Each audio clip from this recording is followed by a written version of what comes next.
right, taking a swig.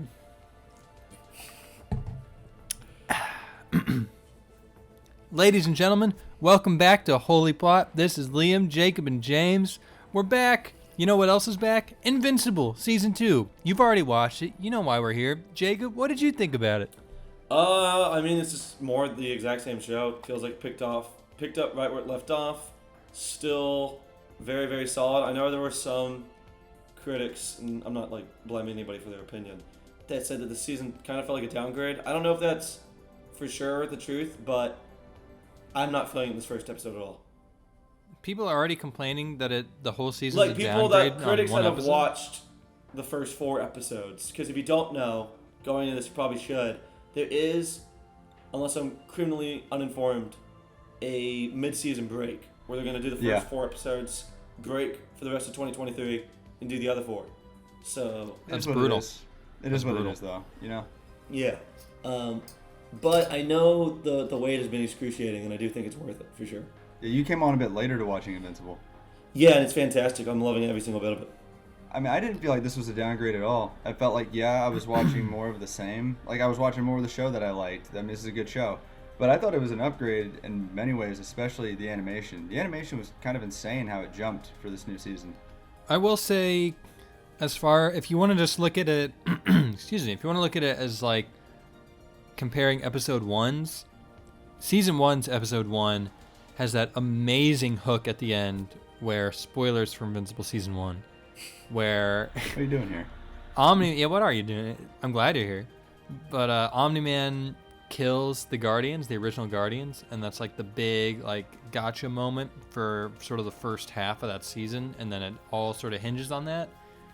It feels like this one doesn't really have that. There's definitely setup for stuff later in the season, which we'll get to a little bit later in our discussion. But there wasn't... I feel like if I watched this just on its own, or if season 1 started like this and didn't start how it did start with that huge Guardians moment at the end, I would be less inclined to keep watching it than I was back in season 1, if that makes any sense at all, the way I worded it. But I think you know what I mean.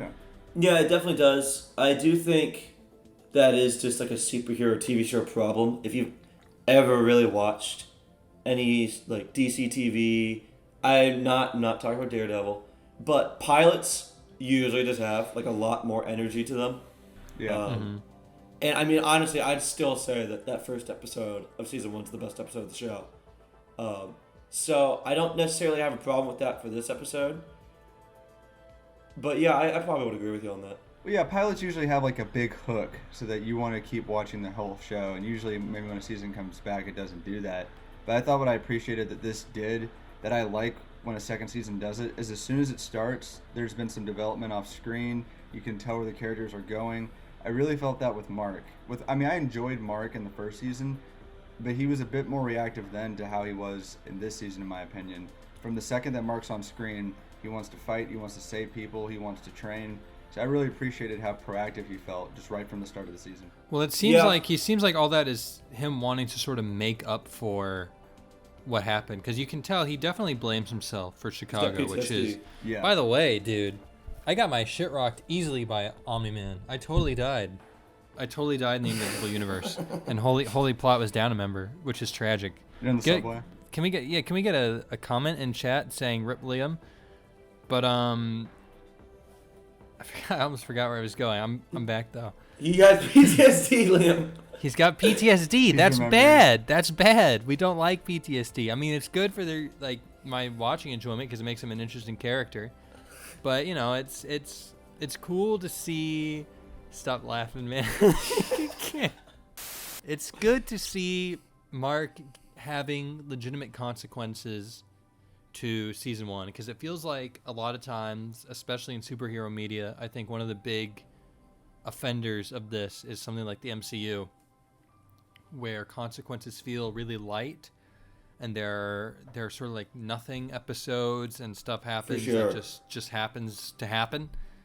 Well, I mean, Invincible has never done that. Yeah, a good example of that in a season shift is, I know it's prehistoric and at this point has no good reputation, but The Flash would have this amazing season finale every single time with crazy consequences, and then the next season they need to get solved off screen or solved in 45 minutes. Yeah. And this does not feel like that. It's very true. No. It feels like Mark's going to be grappling with this pretty much the entire season. He's got survivor skill, you know? If I was to describe the way I see them structuring this, it's almost like the last episode of season 1 is the inciting incident for what's happening here. It feels like that is the episode 1. That is what is driving the plot and causing the characters to go in the directions they're going. And I think that is a good way of tying the two seasons together, but I want to make sure it has its own direction. Well, in this season, it's going to be using... I'm trying so hard not to say holy plot every time you say plot.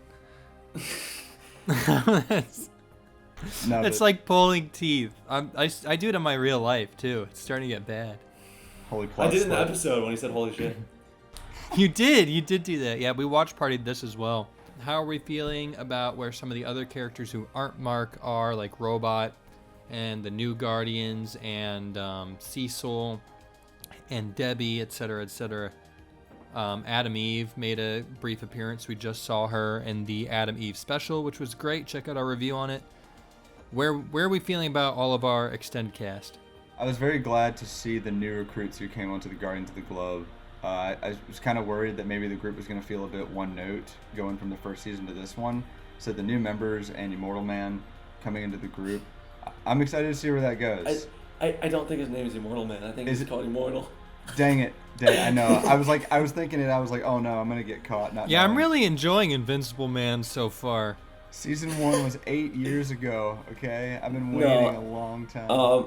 I definitely, I did like Immortal. Like, he was like a NPC in season 1, except for that like fight in episode 7.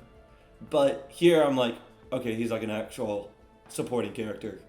They have a clear like arc they want to do for him. I think it's gonna be cool. he's got skin in the game with Mark, where he's the only one who really doesn't trust him.